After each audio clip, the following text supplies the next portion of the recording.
un obrar especial de Dios en ciertas personas, pero que el evangelista Juan les llama señales, porque de alguna manera apuntan hacia la persona de Jesús y nos traen luz sobre quién es Él, sobre quién es Jesús. Entonces usted tiene su boletín y hay una introducción que dimos desde la semana pasada para ir como empapándonos de lo que vamos a estar viendo a lo largo de estos días. La semana pasada hablamos acerca de la primera señal que hizo Jesús en Caná de Galilea. ¿Recuerdan cuál fue esa señal? Convirtió el agua en vino. Así, y en buen vino. Y decíamos que este no era pretexto para decir, entonces vamos a darle vuelo a la hilacha con el vino, ¿no? Pero el énfasis en este milagro es en el poder transformador de Jesús, de algo sin sabor, de algo simple, en algo que tiene una sustancia que produce una alegría, un gozo, como el vino. Entonces vamos a estar viendo a lo largo de estos días cada una de estas señales, que son 7 señales en el Evangelio según San Juan. Y la segunda señal la encontramos en el Evangelio según San Juan, capítulo 4, versículos 35 en adelante. Evangelio según San Juan, capítulo 4, versículos 43 en adelante. Dice así la palabra de Dios: 2 días después salió de allí y fue a Galilea, porque Jesús mismo dio testimonio de que el profeta no tiene honra en su propia tierra. Cuando vino a Galilea, los galileos le recibieron, habiendo visto todas las cosas que había hecho en Jerusalén en la fiesta, porque también ellos habían ido a la fiesta. Vino pues Jesús otra vez a Caná de Galilea, donde había convertido el agua en vino. Y había en Capernaum un oficial del rey cuyo hijo estaba enfermo. Cuando oyó que Jesús había llegado de Judea a Galilea, vino a él y le rogó que descendiese y sanase a su hijo, que estaba a punto de morir. Entonces Jesús le dijo: si no viereis señales y prodigios, no creeréis. El oficial del rey le dijo: Señor, desciende antes que mi hijo muera. Jesús le dijo: ve, tu hijo vive. Y el hombre creyó la palabra que Jesús le dijo y se fue. Y cuando ya él descendía, sus siervos salieron a recibirle y le dieron nuevas diciendo: tu hijo vive. Entonces él les preguntó a qué hora había comenzado a estar mejor, y le dijeron: ayer a las 7 le dejó la fiebre. El padre entonces entendió que aquella hora era la hora en que Jesús le había dicho: tu hijo vive, y creyó él con toda su casa.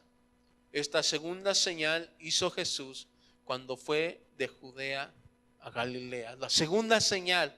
Vamos a ir viendo a lo largo de estas señales cómo cada señal como que se vuelve más complicada, como que es una situación más difícil, como que es una situación más grave.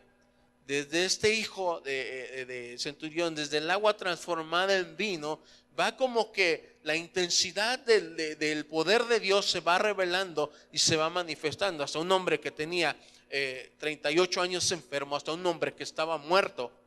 O sea, va subiendo de intensidad y se va haciendo más evidente en cada una de las señales el poder maravilloso de nuestro Señor Jesucristo. Así que llega un hombre, un oficial del rey. Dice la versión Dios habla hoy de la Biblia, nos habla acerca de la posición de este hombre. Dice que era un alto funcionario del rey.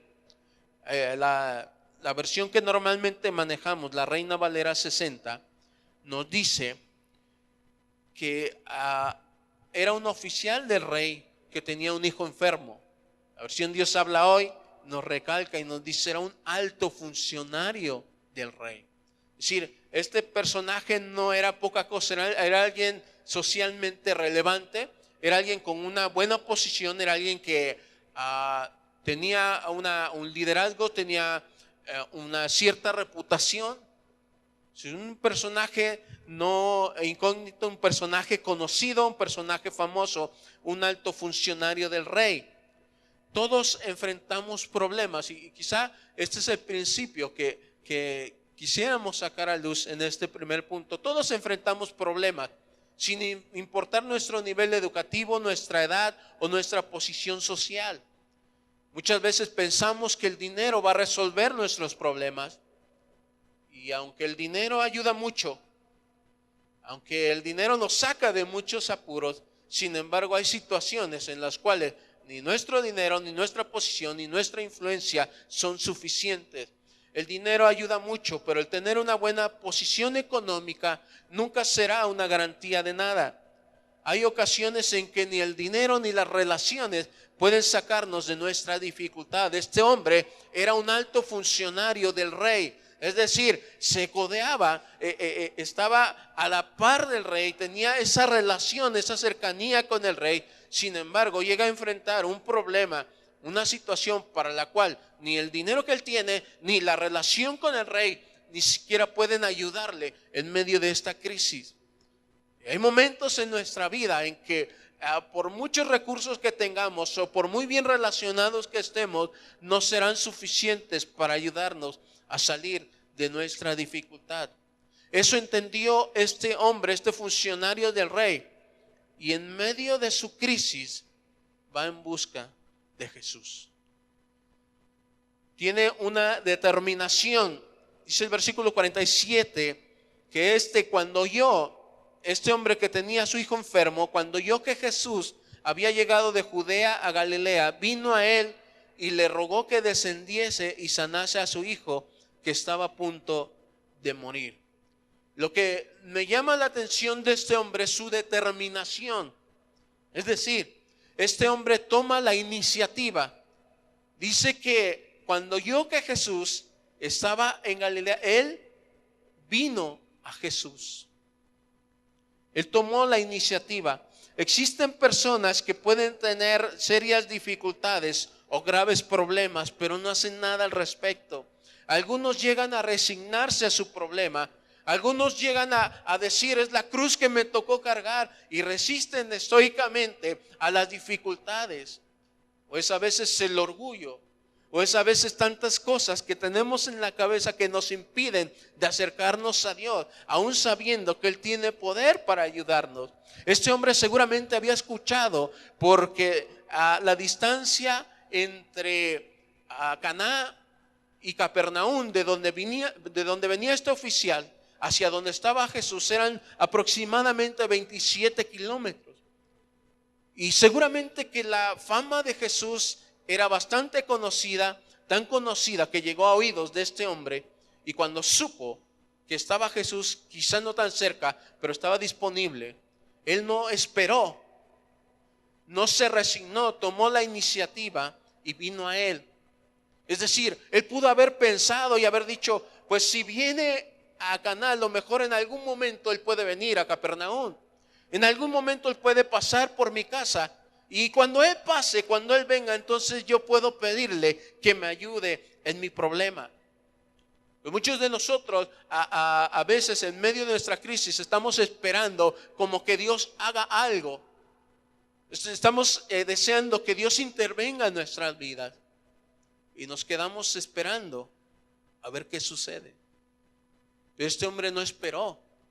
Y esto es lo que destaca de la fe de este hombre, que él no esperó hasta que Jesús llegara a su ciudad, sino que él, al escuchar que estaba cerca, que estaba en Caná, él se dirige hacia Caná.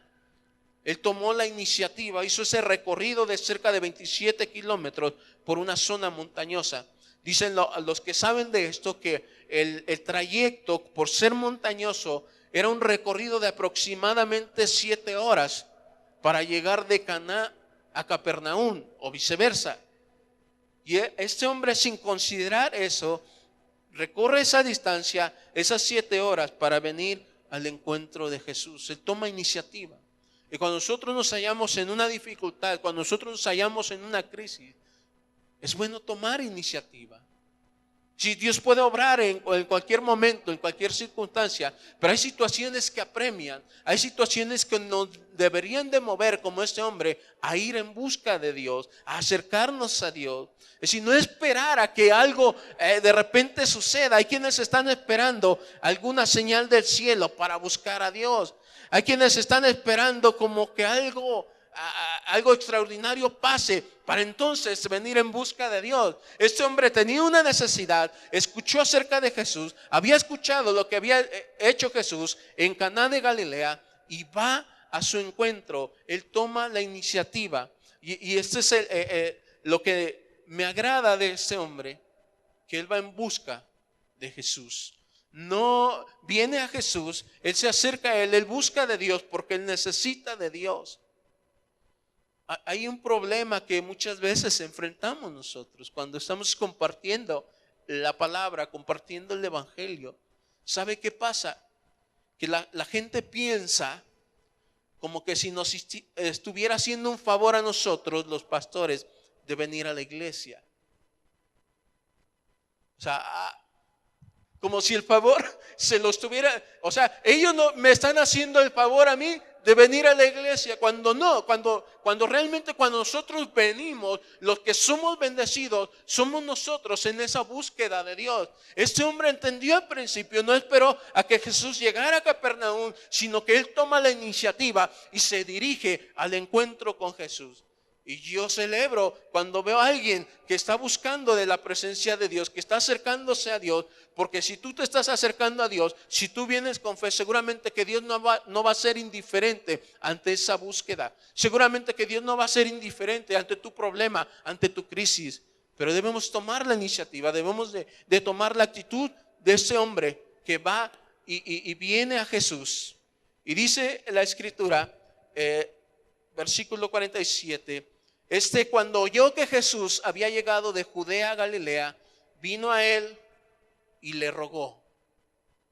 O sea, se acerca y ¿qué hizo? Le rogó. La definición que nos da el diccionario de rogar es pedir a alguien algo, en especial si se pide con humildad y como favor. Otra definición muy semejante dice: rogar es humillarse ante alguien a cambio de un favor. Oye, es un funcionario del rey, es un personaje importante. Pero cuando viene ante Jesús, sabe que ni sus relaciones, ni sus títulos, ni su posición para Jesús significan algo, para Dios significan algo. Y él entiende que la mejor actitud con la que podemos llegar delante de Dios es con humildad, con ruego. Seguro que este hombre no estaba acostumbrado a rogar. Era un alto funcionario. Más bien estaba acostumbrado a que a él le rogaran.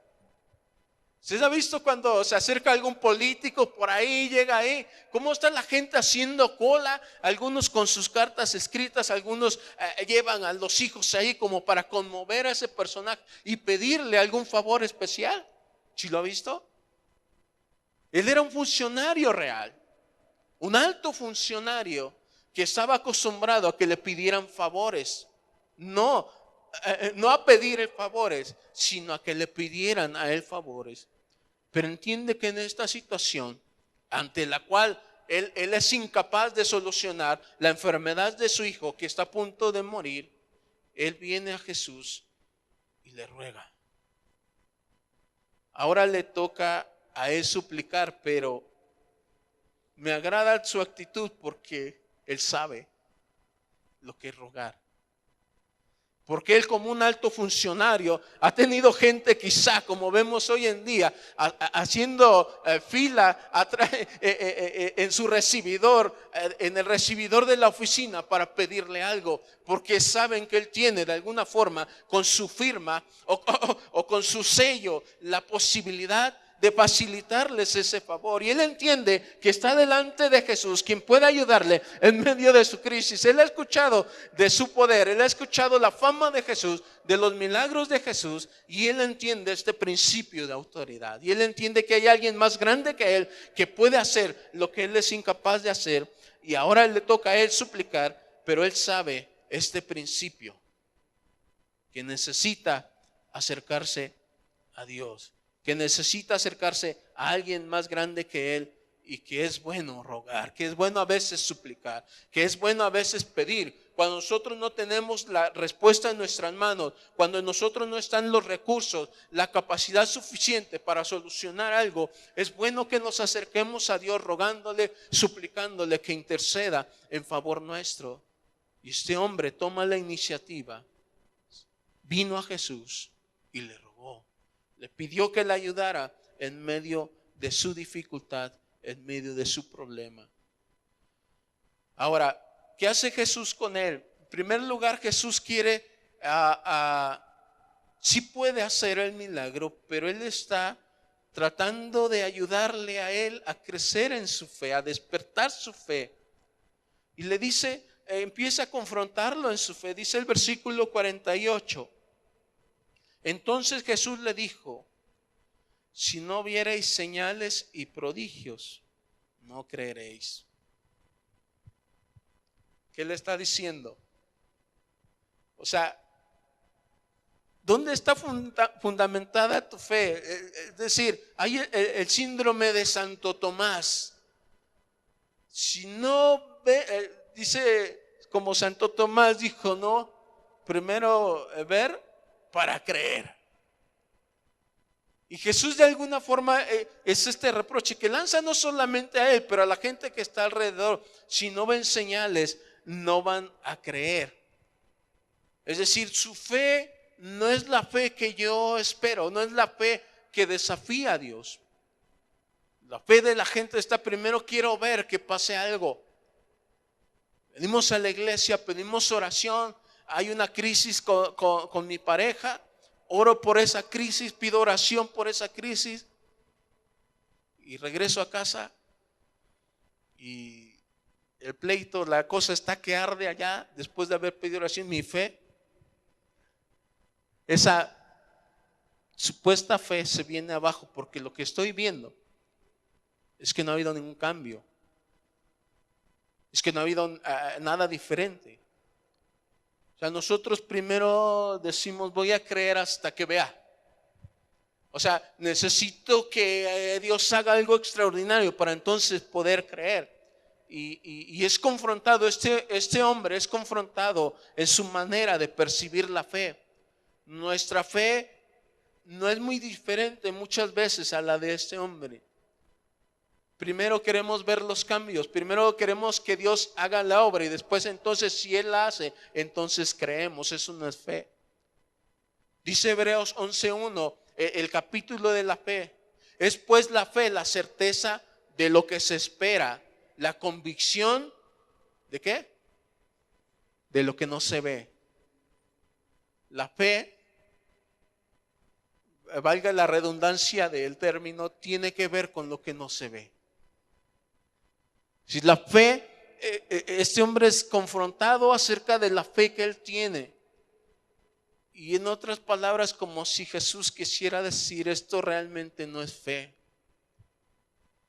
Porque la fe que Dios espera es aquella que sin ver puede creer. La fe que sin ver puede creer. No es la fe de Santo Tomás, de la de ver para creer, la que va a la que Dios espera de nosotros, o la que va a atraer la atención de Dios hacia nosotros. No es esa fe la que va a recibir milagros. Y lo que Jesús está tratando de hacer con este hombre es llevarlo a otro nivel de fe, aumentar su fe. El propósito por el cual Juan el evangelista nos deja este relato, esta historia, es también para animarnos a nosotros a desafiar nuestra fe y a adquirir este tipo de fe que es la que captura o atrae la atención de Dios. Él deseaba, el evangelista Juan deseaba que quienes leyeran esta historia pudieran también ser desafiados a creer sin necesidad de ver. Y es el desafío, es el reto que nosotros tenemos en esta mañana, a que podamos creer en el poder de Dios, en la gracia de Dios, antes de poder ver. Eso es fe, la certeza de lo que se espera, la convicción de lo que no se ve. Su fe, y no solamente es confrontado en su fe, en el tipo de fe que él tiene. Jesús le dice, ustedes tienen una fe que realmente, realmente no es fe. Porque si primero esperas ver, entonces, ¿de qué se trata? No es la fe que Dios espera de nosotros. La fe que Dios espera es aquella que cree sin ver. Y su fe es desafiada. En el versículo 49 y 50 dice, el oficial del rey le dijo, Señor, desciende antes que mi hijo muera. Jesús le está diciendo, ustedes no creen si no ven señales y prodigios. Y este hombre como que diciendo, sí, Señor, ahorita no estoy para sermones, ahorita no estoy para que me hables, tengo un problema en mi casa, mi hijo se está muriendo y por favor ven, antes de que mi hijo se muera, por favor desciende, ven conmigo a casa. Y Jesús como que dice, no has entendido, y pone a prueba la fe de este hombre, porque le dice, versículo 49, el oficial del rey le dijo, Señor, desciende antes de que mi hijo muera. Jesús le dijo, ve, tu hijo vive. Y el hombre creyó la palabra que Jesús le dijo y se fue. ¿Ves cómo está nuestro Señor Jesús desafiando la fe de este hombre?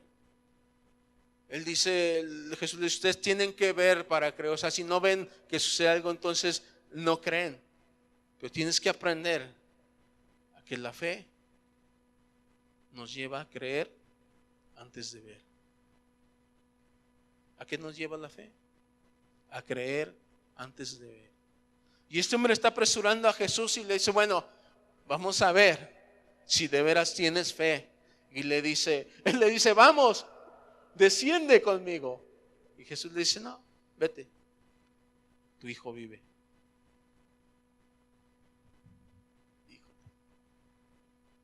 Es una prueba de fe, porque no habían los medios que tenemos hoy, ¿verdad? Hubiera hecho una llamada y cerciorarse, decir, es cierto, oigan cómo está el niño, ya sanó, si no, pues para que me lleve a Jesús, no vaya allá y ponga su mano sobre de él, no se haga algo. Jesús lo desafía a poder creer sin ver, porque esta es la esencia de la fe. Nosotros podamos, antes de ver, podamos creer que Dios puede hacerlo. Antes de ver algún cambio en nuestra relación, aún antes de experimentar algún cambio en nuestro cuerpo, en nuestra familia, la fe nos lleva a creer que aunque ahorita, en este momento, yo no esté viendo algo palpable, sin embargo Dios va a orar. Sin embargo Dios lo va a hacer. Hoy estoy en crisis, hoy estoy en dificultad, pero creo que Dios puede hacer algo al respecto. Creo que Dios puede cambiar mi situación. Creo que Dios puede cambiar mi dificultad. Ve, tu hijo vive. Y me encanta la respuesta de este hombre, porque este hombre, entonces, dice la Escritura, que creyó. La idea de este hombre era así: si Jesús va y ora, llega ahí con mi hijo, lo toca o hace una oración, entonces mi hijo sanará. Así pensamos muchos de nosotros. Tiene que venir el pastor. O quién de los dos tendrá más feeling, ¿no? Jean David o Ulises, si no, a ver quién viene, y si alguno de ellos ora, entonces, o si no me funciona uno, a lo mejor voy por el otro, ¿verdad? Y este hombre tenía esa idea, ¿no? Voy por Jesús, lo traigo con mi hijo, y si él ora, ahí donde está mi hijo, entonces va a sanar. Y su fe es desafiada a creer que ni siquiera tenía que Jesús estar ahí presente físicamente en su casa para que el milagro ocurriera. La fe de ese hombre se basó entonces en dos cosas. Anote bien: la palabra y la promesa de Jesús. Y es donde nuestra fe debe estar fundamentada. Nuestra fe debe estar fundamentada en la palabra de Dios, en esta palabra y en las promesas que Dios tiene para nosotros aquí. O sea, si nuestra fe está basada en una persona, si nuestra fe está basada en un ser humano, entonces esa fe no nos va a ayudar. Pero cuando nuestra fe está basada en la palabra y en las promesas de Dios, como este hombre que creyó la palabra que Jesús le dijo, que creyó la promesa de sanidad para su hijo y regresó a casa. La fe de este hombre había alcanzado otro nivel. Nosotros pensamos, va a llegar ese gran evangelista famoso, ese que toca a la gente y ¿cuándo es? ¿Dónde es? Quiero ir. Oigan, y no niego que hay hombres ungidos y usados por Dios de una manera extraordinaria, maravillosa, y que de alguna forma en ese tipo de eventos Dios los usa para desafiar nuestra fe y creer. Pero aún nuestra fe no debe de estar basada en un personaje. Sean muy hombres de Dios, muy siervos de Dios, llámese Cash Luna, llámese Maldonado, llámese Armando Alducin, llámese como se llame. Nuestra fe debe estar basada en la palabra de Dios y en las promesas de Dios. Este hombre creyó la palabra, este hombre no esperó el momento, se acercó a Jesús y creyó esa palabra. Nosotros decimos, si vamos a ese evento donde llegará ese famoso predicador, entonces yo recibiré ese milagro. El desafío de Jesús para el oficial del rey era poner su confianza en la palabra y en las promesas de Jesús. Nosotros también tenemos que aprender a poner nuestra confianza, nuestra fe, no en un hombre, sino en la palabra de Dios y en sus promesas. Jesús le dijo a este hombre, ve porque tu hijo vive, y el hombre creyó. Porque si no hubiese creído, le hubiese dicho, no, ya no me voy, si tú no vas, ¿para qué voy? Si tú no vienes conmigo, entonces no sirve. Si el pastor no ora, entonces mi oración no tiene poder. Si no es el evangelista tal, entonces no va a surtir efecto. Se está poniendo la confianza en un hombre. Se está poniendo la confianza en una persona, no en la palabra de Dios, no en las promesas de Dios. Y necesitamos, este hombre es desafiado en su fe. El desafío de Jesús para él es que él aprendiera a poner su confianza en la palabra y en las promesas de Dios. Jesús le dijo, ve porque tu hijo vive, y el hombre creyó. De tal manera que se mueve. Dice, versículo 50, Jesús le dijo, ve, tu hijo vive, y el hombre creyó la palabra que Jesús le dijo y se fue. Y cuando ya descendía, sus siervos salieron a recibirle y le dieron nuevas diciendo, tu hijo vive. Entonces él les preguntó a qué hora había comenzado a estar mejor, y le dijeron, ayer a las 7 le dejó la fiebre. El padre entonces entendió que aquella era la hora en que Jesús le había dicho, tu hijo vive, y creyó él con toda su casa.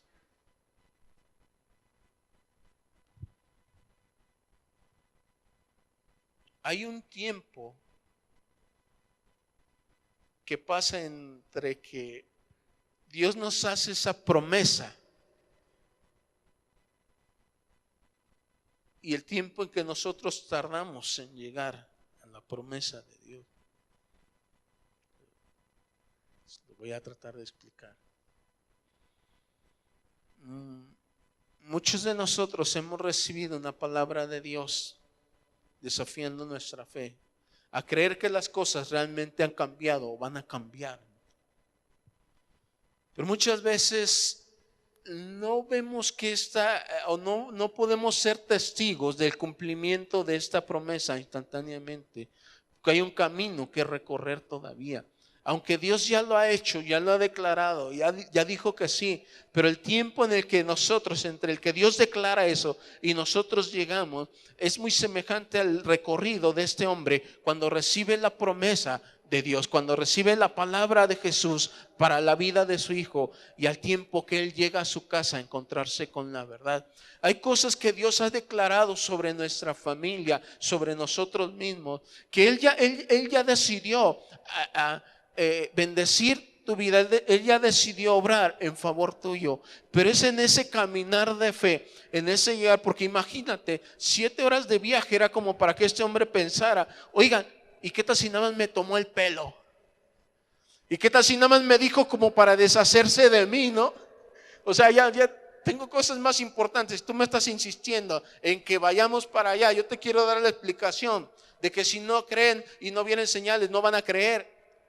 Y tú me estás diciendo que yo me apure. Bueno, este hombre pudo haber pensado en el trayecto muchas cosas que le desanimaran en su fe, pero él se mantuvo creyendo.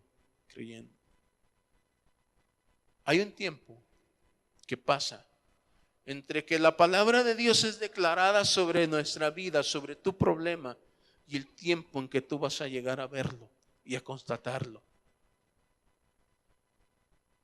Esto es profundo.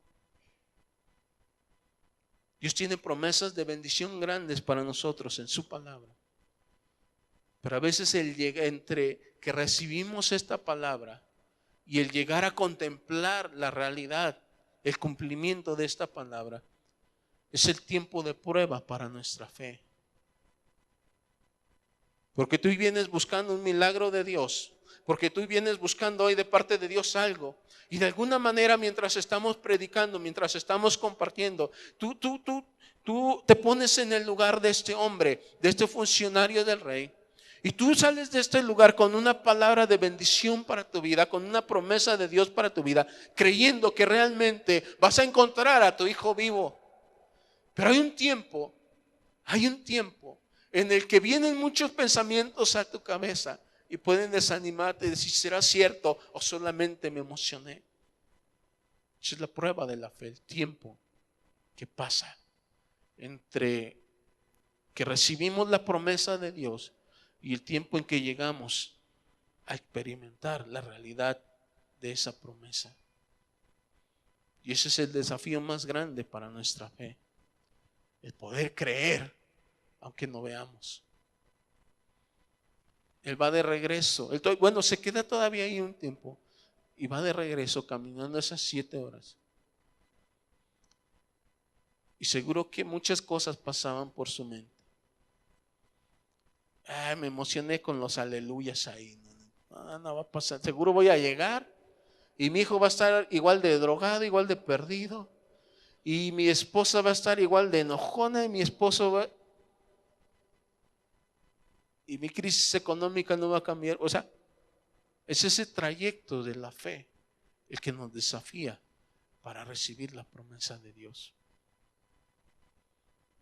Y muchos de nosotros ahí es donde volvemos a caer, en que si no vemos, si regresas a casa y ahí está el marido enojón y dices, no pasó nada. Yo les contaba, alguien le contaba la historia de la hermana Eloína, ¿verdad? De Eloína allá en Villaflores, en Chiapas.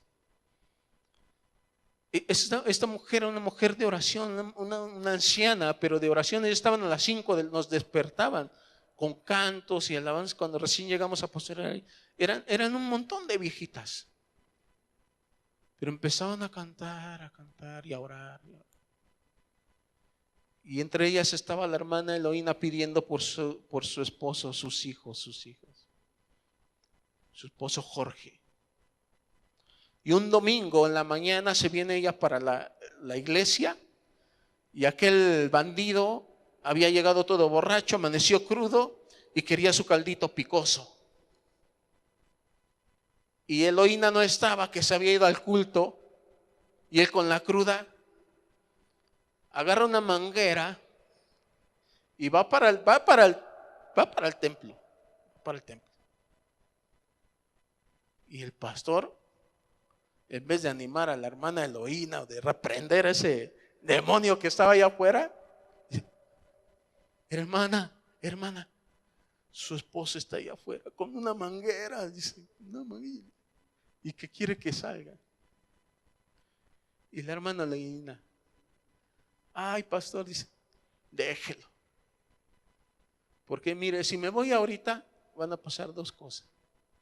Una, ni me voy a gozar aquí en la iglesia, en la presencia de mi Dios. Y otra, que me va a agarrar con la manguera. Voy a terminar golpeada y sin gozarme. Mejor me gozo, si me quiere pegar allá afuera, si me quiere agarrar, pero ya me gocé. Y regresa otro día la hermana en la oración de las 5 de la mañana. ¿Qué creen? Que cuando se terminó el culto, ya ni estaba el hombre ahí. Regreso a la casa y bien dormido abrazando la manguera.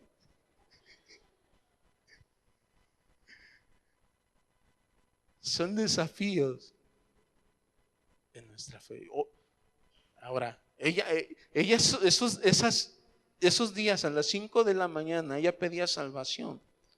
Ella pedía salvación para su esposo, para sus hijos. Y de repente un domingo, y una vez fuimos nos invitó a comer carne de iguana. Y ahí estamos, y ahí está el hombre ese, Jorge se llama, nada que ver con ningún Jorge aquí. Estaba Jorge. A mí no me gusta ir a esa iglesia, porque puros hipócritas. Y no están estudiados, a todo dicen como borregos, amén, amén. Pues vaya, le digo. Vaya, porque yo necesito a alguien como usted que me diga dónde estoy mal, qué no le pareció, que eso, vaya. Y un domingo llegó primero la hermana Eloína y como a los 15 minutos se va sumando Jorge a la iglesia. Se sentó hasta el frente, calladito, escuchaba, veía, decía,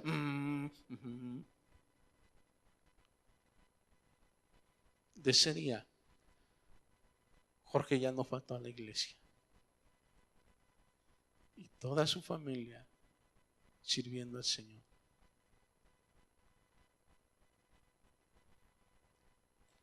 Eloína no veía al hombre borracho con la manguera. Eloína creía que Dios podía tocar el corazón de Jorge.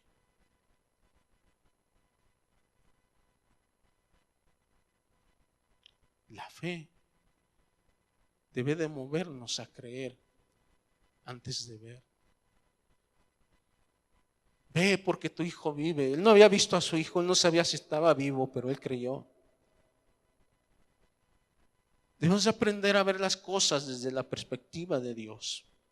Dios tiene promesas para nosotros. Hechos 16:31 dice: cree en el Señor Jesucristo y serás salvo tú y tu casa. Yo creo esa promesa. No la he visto aún, no la he palpado, pero creo que Dios lo cumplirá. La fe nos lleva a creer lo que dijo el apóstol Pablo: mi Dios pues suplirá todo lo que nos falta conforme a sus riquezas en gloria. Tengo crisis económica, tengo necesidad hoy, pero la fe me lleva a creer. Quizás no tengo todavía el dinero en mi cartera, en mi bolsillo, pero yo creo que mi Dios suplirá todo lo que me falta conforme a sus riquezas en gloria. Y por último, ese hombre no se queda solo con su fe, dice que su fe es compartida. Versículo 53.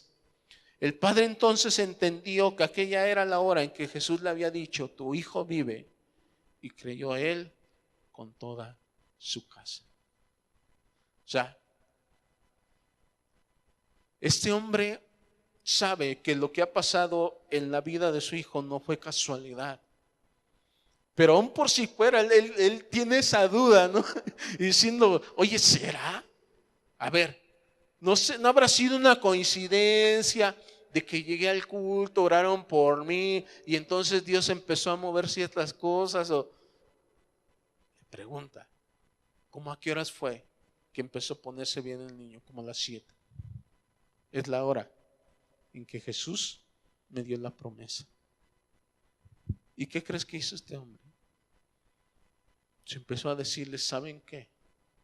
Realmente Jesús es el Hijo de Dios. Realmente Jesús tiene poder. Realmente Él fue quien hizo el milagro en la vida del niño. De tal manera que contagió a su familia y creyó Él con toda su casa. Una fe compartida. No debemos de quedarnos callados cuando Dios hace algo en nuestra vida. Cuando Dios hace algo en nosotros, usted debería de compartir con los demás. Vamos a confiar en Dios, vamos a confiar en Jesús. Él tiene poder, Él puede ayudarnos a salir de esta dificultad, Él puede ayudarnos a salir de este problema. Ese hombre compartió su fe con los de su casa. Y con toda su casa no se refería, en este contexto no es solamente su familia, sino es todos los que están alrededor de él, sirvientes, los que llegaron a encontrarle. Tenía sirvientes, tenía trabajadores a su servicio. Todos los que estaban de alguna manera relacionados con él creyeron por el testimonio de él.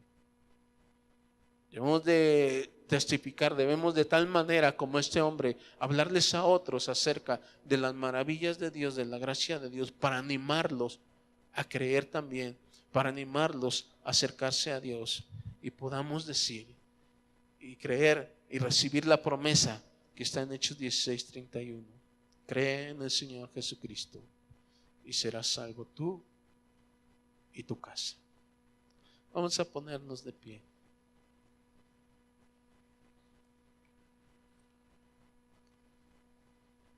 Era un alto funcionario del rey, personaje importante.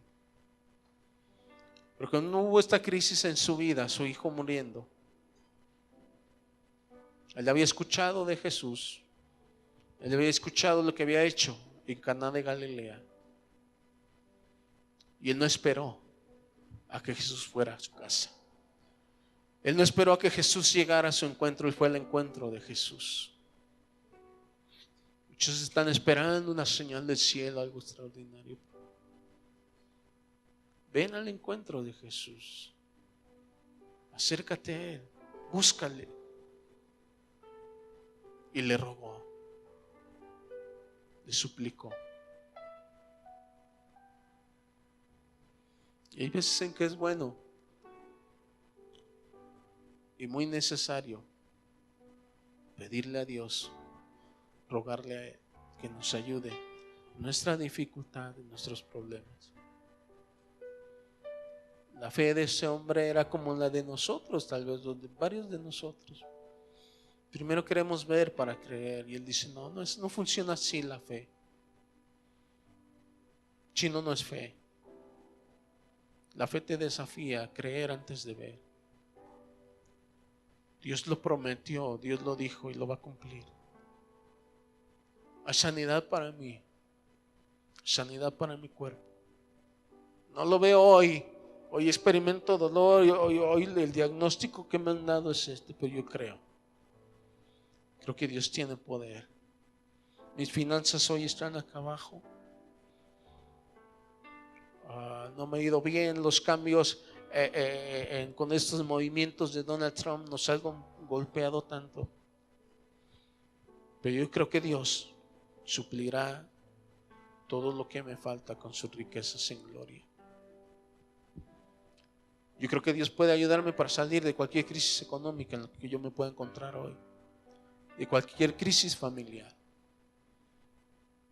Él dice que seré salvo yo en mi casa, que hay bendición para mi hogar. No lo estoy viendo hoy, pero lo creo. Porque si Él lo dijo, si Él lo prometió, Él lo va a cumplir. Y esa es mi fe, mi confianza en el Señor. Y cuando Dios haga algo en tu vida, No olvides de compartir con los demás, de decirles, oigan, no es que yo sea tan bueno, no es que sea muy buen empresario, muy buen negociante, es que es la gracia de Dios, es el poder de Dios en mi vida, es el milagro de Dios obrando a mi favor. Padre, te damos gracias, Señor, por tu palabra. Este hombre fue desafiado a creer sin ver. Este hombre fue desafiado a creer antes de poder palpar o poder ser testigo del milagro en su hijo. Y hoy como iglesia, cada uno de los que estamos aquí somos desafiados de la misma manera. Ayúdanos a creer en tu palabra, ayúdanos a creer en tu poder, ayúdanos a creer en tus promesas, Señor. Hay situaciones difíciles que hoy estamos viviendo, pero la fe nos ha traído a buscarte el día de hoy, Señor.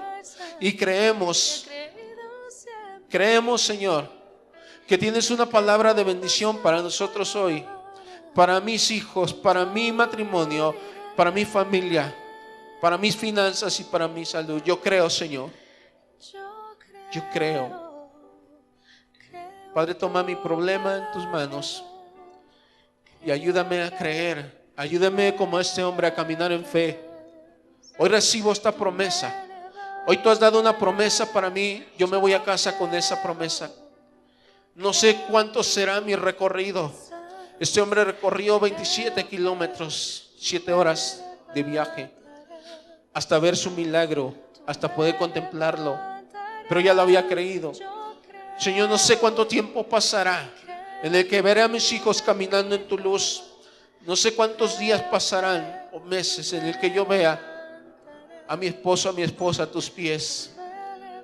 No sé cuánto tiempo más lucharé con esta enfermedad, pero sé, Señor, que tú estás conmigo y has dado una promesa, has dado una palabra para mí, yo la recibo y yo la creo. Y con esta confianza yo volveré a casa, con esta seguridad en mi corazón. Nada ni nadie se interpondrá entre mi fe y tu milagro en mi vida. Lo declaro en el nombre de Jesús. Amén. Llegaste y me rescataste, yo creo en